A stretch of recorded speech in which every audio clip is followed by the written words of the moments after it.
Bismillahirrahmanirrahim. Assalamualaikum warahmatullahi wabarakatuh. Jumpa lagi dengan kami di sesi Education Talk. Dan hari ini siapakah yang akan menjadi narasumber bersama kita di Education Talk hari ini? Kali ini langsung saja saya perkenalkan, beliau adalah seorang pembelajar dan tentunya menghasilkan banyak karya yang bisa bermanfaat untuk pendidikan anak usia dini. Beliau adalah Ibu Cucu Herawati. Assalamualaikum Bu, apa kabar? Waalaikumsalam. Apa kabarnya Bu? Alhamdulillah sehat. Bagaimana? Sehat juga? Alhamdulillah sehat. Sebelumnya kami ingin mengucapkan selamat datang di Kota Makassar. Senang sekali rasanya bisa menyambut Ibu hari ini di sini dan langsung membawa Ibu di meja podcast ini, dan kami akan membahas tentang pendidikan anak usia dini. Karena saya lihat tadi Ibu memiliki sangat banyak pengalaman dalam pendidikan anak usia dini. Kira-kira seperti apa itu? Saya ingin langsung tanyakan ke Ibu. Seperti apa sih sebenarnya untuk program? Saya lihat tadi di CV Ibu bahwa Ibu menjadi peserta pelatihan di BCCT ya Bu? Betul. Boleh dijelaskan seperti apa itu BCCT untuk saya orang awam di pendidikan anak usia dini? Baik, terima kasih atas kesempatan hari ini. Saya senang sekali bisa berjumpa di podcast yang sangat menyenangkan, terutama menarik sekali untuk para pendidik anak usia dini ya. BCCT yang sudah saya ikuti pelatihannya bersama Ibu Pamela dan tim di Creative Preschool tahun 96 yang lalu, bicara tentang pendidikan anak usia dini sesuai dengan kebutuhan mereka. Lebih dalam bicara tentang sentra, kita bisa melihat bagaimana pentingnya bermain yang diorganisasikan dalam kegiatan-kegiatan yang bermutu, tentu dengan pendampingan orang tua, orang dewasa, baik di rumah maupun di lingkungan, yang akan sangat mendukung seluruh aspek perkembangan dari anak usia dini. Dan kenapa circle time itu penting? Itu adalah saatnya yang tepat bagaimana anak-anak mendapatkan pijakan yang kuat. Apa itu bermain? Bagaimana cara bermain? Bagaimana aturan-aturan bermain? Dan apa yang akan dihasilkan dari bermain yang bermutu itu tentunya. Ya, beyond, center, and circle time. Oh, jadi kepanjangan dari BCCT itu Beyond, Center, and Circle Time. Iya. Oke, sebelum masuk lebih jauh Bu, boleh dijelaskan seperti apa sih urgensi dari lahirnya BCCT ini? Dulu dan bahkan sampai kini, bahwa bermain itu seakan dianggap orang-orang secara awam, kok main-main saja ya. Justru bermain adalah kerjanya seorang anak usia dini. Kemudian melalui bermain, kita bisa melihat bahwa anak dapat mengembangkan semua aspek perkembangannya.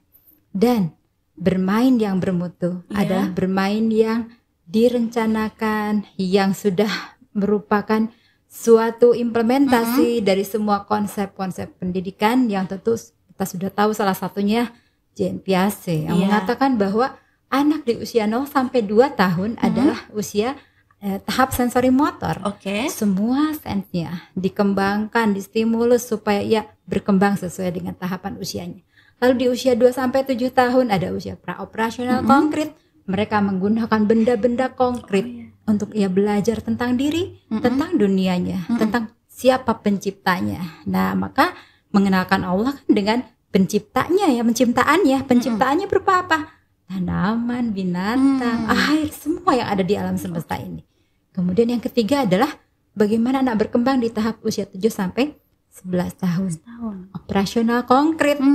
Maka di usia kelas 1, 2, 3 SD, kalau belajar matematika masih perlu benda-benda konkret sebelum ia siap dengan abstract thinking-nya nanti tentunya. Nah, di usia 11 sampai 18 tahun itu sudah ada tahapan operasional formal dan mereka sudah bisa bicara formal, bersikap yang formal dan siap dengan berpikir abstrak yang lebih tinggi. Itulah pentingnya bermain. Kenapa anak usia dini belajar melalui bermain. Oke, jadi Merdeka bermain kalau sekarang merdeka dikatakannya. bermain ya. Iya, betul. Jadi yang saya tangkap ini adalah bermain pada usia bayinya ini tidak hanya sekedar bermain. Oh iya, bukan main-main loh. Bukan main-main. Tapi bermain. Oke, dari dampak ketika anak kehilangan masa bermainnya itu seperti apa, Bu? Sudah dapat kita rasakan sekarang ini ya. Secara nyata bahwa contoh pandemi nih ya. Semasa pandemi itu kesempatan main anak banyak berkurang. Dan ternyata sebelum pandemi juga demikian bagi anak-anak yang jarang diajak bermain, jarang diberi kesempatan untuk eksplor dengan tanah, air, pasir, semua yang ada di lingkungan. Itu mereka miskin dengan pengalaman dan tentunya tahapan perkembangan banyak yang bolong, banyak yang belum terpenuhi. Maka mengapa sangat penting bermain yang bermutu? Nah, itulah kita tugas. Ya, sebagai orang dewasa nih, kita bertugas untuk membuat program ataupun perencanaan kalau di formal ya di sekolah. Kalau di rumah paling tidak kita punya harapan nih anak bangun tidur itu bisa apa? Bisa bersihkan tempat tidurnya sendiri misalnya. Kalau mandi bisa mandi sendiri, itu menolong dirinya. Kemudian kalau pulang sekolah, tasnya disimpan di tempat tas, sepatu disimpan di tempat sepatu. Itu artinya anak mandiri dan bisa klasifikasi. Tidak salah lempar saja tas di mana, pergi main gitu ya. Nah, itu jadi pentingnya bermain, bukan hanya main-main. Artinya bahwa anak belajar melalui main, anak belajar melalui lingkungannya untuk bisa mengenal siapa penciptanya dan tentu ia menjadi manusia yang bisa bermanfaat. Iya, betul. Jadi bisa dikatakan bahwa dari masa-masa bermain anak ini bisa membentuk karakternya sejak dini, tentu. Yang bisa dirasakan hingga dewasa. Iya, dengan bermain semua aspek perkembangan atau semua kecerdasannya didukung dengan optimal. Anak kita beri kesempatan seluas-luasnya untuk eksplor, untuk banyak mengalami pengalaman-pengalaman main yang perlu ia lalui untuk bisa menjadi hamba Allah yang bisa jadi khalifah di bumi ini. Nah, itu tujuannya. Anak yang understanding, anak yang adaptable, anak yang utuh. Kalau Indonesia punya tujuan menjadikan manusia Indonesia yang seutuhnya. Nah, kalau di pendidikan anak usia dini ada PAUD, holistik integratif, pengembangan anak usia dini yang holistik integratif. Jadi semua itu terintegrasi di dalam mainnya anak. Iya. Tapi apakah boleh Ibu menjelaskan kepada pemirsa yang ada di rumah bahwa seperti apa sih sebenarnya masa-masa yang paling penting dan krusial bagi orang tua mendampingi masa-masa bermain anak ini? Masa-masa yang penting. Iya, masa-masa yang penting. Dari lahir sangat penting. Wah. Bahkan sebelum lahir pun sejatinya sejak anak berada dalam kandungan dari usia 6 bulan sudah bisa mendengar suara mamanya loh, suara papa selanjutnya, suara-suara yang dikenal dalam keluarga. Nah, pertama kali adalah suara ibu. Bila ibu rajin membaca Al-Quran, rajin bersenandung, bernyanyi dengan nada yang tepat, nah itu sangat penting. Di sana ada pola-pola, itu yang akan menjadikan anak menjadi cerdas, belajar tentang matematikanya mudah. Nah, itu salah satunya. Musik sangat mendukung. Kemudian orang dewasa yang bahagia menjadikan anak-anak yang bahagia pula. Betul. Bermain masanya di mana yang sangat penting. Ya tadi yang saya ceritakan di tahap awal 0 sampai 2 tahun. Itu sangat penting, memberikan banyak kesempatan dengan semua indranya. Nah, bermainnya seperti apa yang bermutu, yang bermakna. Yang bermutu. Justru inilah tantangan kita nih, orang dewasa sebagai orang tua perlu terus belajar mainan seperti apa yang sesuai untuk setiap tahapan usianya. Jangan-jangan yang kita berikan ini terlalu tinggi, terlalu sulit. Nah, Vygotsky mengatakan bahwa kalau pijakan kita tepat, anak tuh akan belajar. Tapi kalau terlalu sulit, anak akan frustasi. Pijakan seperti apa tuh yang dimaksud, Bu? Terlalu sulit. Misalnya, anak bisa meniti pada titian yang selebar buku ini. Betul. Tapi kita berikan titian yang kecil, tinggi pula. Jadi anak merasa apa? Merasa tidak mampu, bukan? Iya. Ya akan jatuh. Setelah jatuh, dia tidak mau lagi mencoba. Atau kalau diberikan soal-soal nih misalnya, atau ya dalam hal pelajaran gitu ya, atau pijakan dalam main yang memang belum sesuai. Anak diberikan sesuatu yang memang belum sesuai dengan apa yang seharusnya dia lakukan. karena kita kurang paham tentang tahapan perkembangan. Tapi kalau orang dewasanya paham, insya Allah anak akan bahagia karena ia bisa melewati masa-masa tahapan perkembangannya dengan tepat dengan baik. Kemudian apabila ia diberikan pijakan terlalu mudah, nah ini yang terjadi. Ia akan mengganggu teman-teman di kelasnya. Pernah melihat barangkali ya Kak ya, sering. Bagaimana di kelas riuh rendah suaranya tidak terkontrol. Karena salah satunya pijakan dari guru belum sesuai dengan yang dibutuhkan oleh anak. Anak membutuhkan pilihan pekerjaan yang lain, tidak ada. Anak melakukan apa akhirnya mengganggu, ya kan? Nah itu yang harus kita waspadai dan penting bahwa tadi ya pijakan yang tepat sesuai usia. Jadi pijakan yang dimaksud ibu itu adalah dasar yang dibentuk untuk anak bisa membentuk karakternya sejak dini. Dasar-dasar ataupun sesuatu yang diberikan kepada anak untuk menaikkan tahapan perkembangannya. Itu. Seperti apa tuh Bu contohnya untuk bisa menaikkan tahapan perkembangan pada anak? Ada 4 pijakan. Boleh dijelaskan. Salah satunya pijakan lingkungan yang pertama. Jadi bila anak sudah bisa menyusun puzzle misalnya yang 10 keping, nah kita berikan kepingannya yang 12 keping atau 15, 16 atau 20 keping, mereka akan ambil tantangan setelah ia mampu yang lebih mudah, dia akan coba lagi, dia akan naik dengan menyediakan media yang sesuai kebutuhannya. Kalau pijakan sebelum main, nah ini sangat penting guru memberikan informasi, mengajak anak diskusi tentang tema misalnya ya, tentang apa yang kita akan lakukan hari ini, mainan apa saja yang disediakan, kemudian anak bisa pilih apa saja. Kan ada rumusnya juga loh untuk memberikan menyediakan jumlah tempat main pada pijakan lingkungan main, kemudian bagaimana kita mengajak anak-anak bermain dengan pertanyaan-pertanyaan di pijakan selama main. Bagaimana anak-anak kita berikan pertanyaan, pernyataan-pernyataan yang tadi mendukung perkembangannya. Terakhir pijakan setelah main atau recalling. Nah, recalling itu sangat penting bagi anak untuk dapat mengkomunikasikan, melaporkan, menceritakan, otomatis secara verbal bahasanya terbangun ya, dan ia mengingat kembali apa yang sudah dilakukan selama main. Itu sangat penting. Maka dalam pijakan setelah main ini saat recalling semua anak hendaknya mendapat kesempatan yang sama. Yang sesuai dengan kebutuhannya. Nah, di sini manajemen waktu guru yang perlu. Boleh dijelaskan terus. Manajemen waktu seperti apa itu ya? Kadang ibu guru juga kadang lupa asik main dengan anak atau asik memberikan pijakan. Tiba-tiba, waktunya tinggal 2 menit lagi gitu. Guru maupun anak perlu waktu untuk bisa meregulasi diri, untuk menyiapkan diri ke kegiatan selanjutnya. Maka misalnya mau selesai bermain, anak-anak diberikan pengingatan dulu. Waktu bermain 10 menit lagi misalnya. Bu gurunya juga jadi ingat, oh iya 10 menit lagi ya. Jadi apa yang harus saya lakukan? Nah itu salah satunya.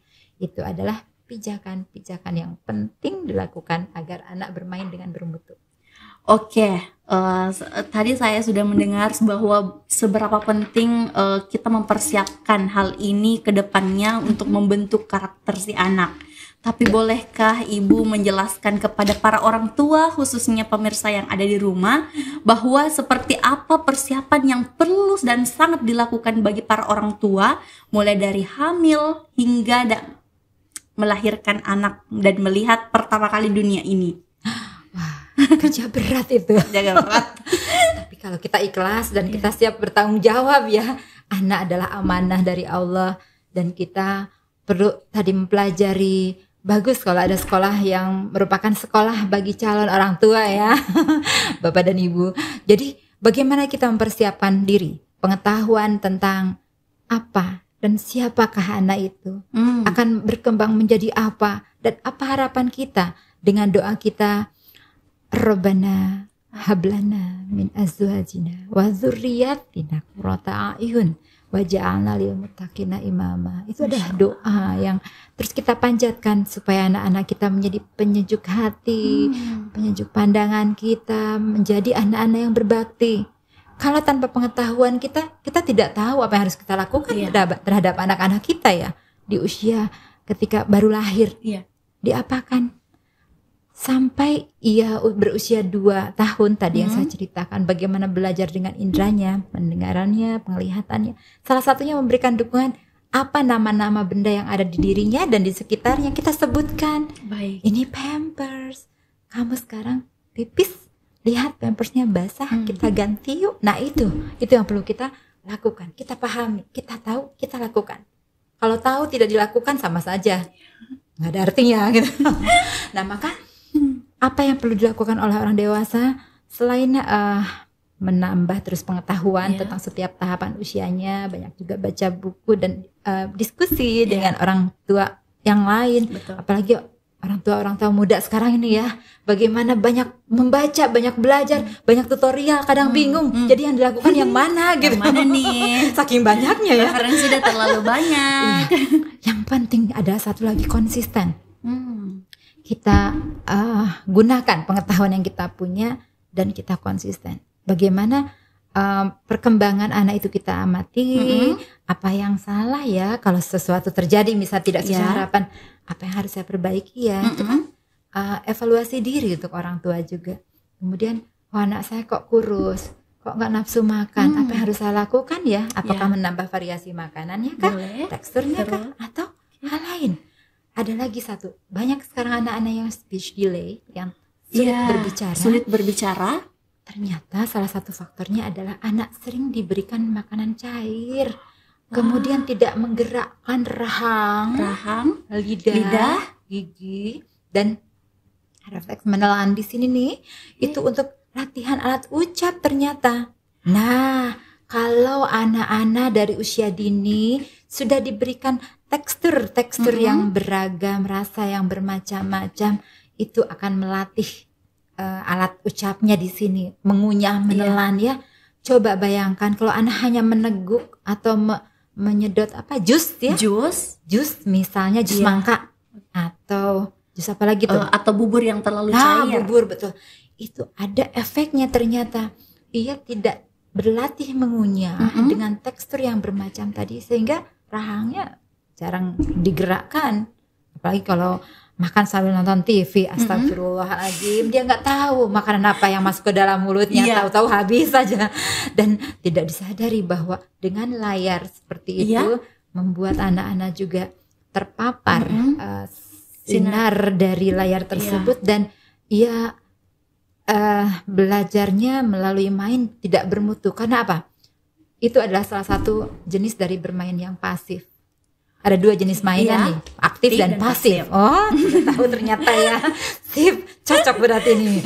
Jadi, ketika kita berikan anak-anak permainan yang pasif, hanya satu arah bukan? Nah, segala ditiru, ada yang dilihat, dicoba lagi. Tapi kalau bermain aktif, anak-anak bergerak dengan semua indranya, semua terdukung, dan insya Allah perkembangannya akan terdukung positif. Oke, berarti bisa dikatakan bahwa bermain secara pasif itu melalui salah satunya layar atau gadget. Tapi kalau bermain secara aktif itu secara konvensional, boleh dikatakan konvensional? Ya, bukan hanya konvensional, sebenarnya kita dukung permainan tradisional contohnya gitu ya. Atau permainan bola. Pokoknya yang menggunakan alat ataupun tanpa alat yang menggerakkan seluruh tubuhnya, anak aktif bergerak. Karena kan gross motornya, fine motornya, kesehatan fisiknya, apalagi paparan sinar matahari yang dibutuhkan anak-anak setiap harinya, itu sangat mereka butuhkan untuk pertumbuhan tulang dan gigi, serta untuk daya tahan tubuhnya. Sehat insya Allah. Kalau anak-anak sering olahraga, sering melakukan kegiatan bermain yang aktif, ayo kita dukung. Oh, tidak salah ada mini soccer ya yang dibuat ya. Wah, seru deh pokoknya, nanti anak-anak akan tambah sehat, bertumbuh dan berkembang sesuai dengan usianya. Tentunya. Nah, tadi yang saya tangkap juga bahwa hal sedetail itu pun di masa-masa penting bagi pertumbuhan anak sangat berdampak ke depannya ya Bu. Dan apakah tadi yang dijelaskan Ibu ini adalah bagian dari BCCT yang tadi dijelaskan di awal Bu? Oh, tentu. Karena Ibu Pamela dan tim itu sangat fokus sampai saat ini bahkan sudah 50 tahun kreatif preschool ya, mengembangkan play based, bagaimana bermain menjadi dasar dari kurikulum yang disusun untuk anak-anak usia dini. Dengan demikian banyak cara kita bisa gunakan dalam bermain tersebut. Yang penting adalah kita mengoptimalkan seluruh indera, seluruh bagian tubuh yang sudah Allah berikan, dan semua potensi yang anak-anak miliki melalui bermain. Jadi pentingnya bagi orang tua adalah harus mengetahui terlebih dahulu potensi yang dimiliki anak dan mengarahkan untuk menemukan jati dirinya. Ya, memberi kesempatan, bukan mengarahkan ya. Memberi kesempatan untuk discovering bagaimana anak melakukan percobaan yang itu semua adalah Allah sudah sediakan medianya di tubuhnya, di keluarganya, di lingkungannya, baik yang dekat maupun yang jauh dari dirinya. Dan itu semua adalah bisa menjadikan tema pembelajaran yang anak-anak akan pelajari, sehingga mereka akan berhasil menjadi anak yang mandiri, kreatif, inovatif. Oke, Insya Allah. Berarti sudah sangat jelas ya Bu, dari kehadiran BCCT ini adalah untuk menghasilkan anak yang mandiri, kreatif, dan inovatif. Nah, boleh dibantu klarifikasi juga Bu, karena tadi orang tua tidak mengarahkan, tetapi memberikan kesempatan yang artinya memberikan kebebasan seluas-luasnya bagi anak ya Bu. Ya, jadi ingat barangkali salah satu prinsip bahwa student center. Kalau tadi mengarahkan adalah pusatnya di mana? Di guru. Iya. Kalau berpusat kepada anak diberi kesempatan untuk memilih permainannya, menentukan pilihan, juga mengambil keputusan. Nah, mengambil keputusan sendiri yang memang itu semua adalah sangat dibutuhkan untuk kehidupannya nanti, supaya menjadi anak yang adaptable tadi. Mampu beradaptasi terhadap diri dan lingkungannya dimanapun dia berada. Mau di dalam negeri, di luar negeri, dia siap untuk menghadapi tantangan yang lebih besar. Apalagi di era digital. Masya Allah. Salah satu literasi digital itu juga anak-anak perlu pelajari. Yang penting adalah anak-anak berada pada koridor yang tepat. Ia diberikan batasan, aturan yang memang itu akan menjadi miliknya, dan ia akan pakai itu dimanapun dia berada. Sehingga anak-anak siap untuk menghadapi tantangan era digital. Masih ingat bagaimana harapan di hasil pendidikan abad 21? 4C, critical thinking, communication, kemudian kreatif, dan kolaboratif. Nah, ini tim kerja, teamwork, dapat berkolaborasi. Ya, salah satunya. Kita sudah punya belum ya sikap-sikap itu? Kemampuan itu? Kalau secara teori iya, gitu. Tapi implementasi mungkin masih kurang. Iya, karena ada yang penting. Seorang anak tidak akan memiliki itu kalau gurunya tidak punya. Kalau dibalik, guru yang memiliki kemampuan seperti inilah yang akan menghasilkan anak-anak didik yang mampu berkomunikasi, kreatif dan critical thinking. Itu ya. Wah, berarti sudah sangat merangkum bagaimana seharusnya pendidik itu membutuhkan 4C ini sebelum mengimplementasikan kepada siswanya. Iya, betul. Sudah barang tentu. Wah. Nah, saya ingin tahu nih, Bu. Karena sudah membawa BCCT, kira-kira sekolah apa aja yang sudah mengimplementasikan BCCT ini? Alhamdulillah. Saya juga bersyukur dan berterima kasih kepada Ibu Wismi yang sudah menghantarkan kami mengenali BCCT, kemudian menggunakannya, mempraktekannya di sekolah Al-Falah ya. Tempat saya bertugas terdahulu, kemudian juga ada sekolah di sini. Sekolah Alam Bosowa yang sudah memiliki sentra-sentra seperti di Al-Falah juga. Untuk teman-teman yang di Makassar, tentu ini menjadi rujukan ya. Silahkan, mari kita belajar bersama-sama. Oke, terakhir Bu, boleh sampaikan pesannya kepada para orang tua dan harapannya kepada pendidik ke depan, karena sebagaimana kita ketahui, pendidik adalah pencetak generasi, menciptakan generasi yang unggul, mandiri, kreatif. Boleh. Oke, bismillah. Mari kita bersama-sama menyediakan kesempatan bermain yang bermutu untuk anak-anak kita, untuk generasi muda kita dimanapun berada. Insya Allah anak-anak akan menjadi generasi yang kuat, yang utuh, yang akan membangun Indonesia yang jaya, Indonesia yang maju, bangkit bersama. Kita akan dukung semua perkembangan anak dengan menyediakan berbagai kesempatan main yang tentunya kita juga perlu tahu makna bermain yang sesungguhnya untuk meningkatkan tahapan perkembangan anak untuk mereka siap menghadapi tantangan masa depan. Wah, layaknya pepatah yang anak itu lahir bagai kanvas dan tergantung orang tua mau menciptakan kanvas itu seperti apa, mau melukiskannya dengan warna apa.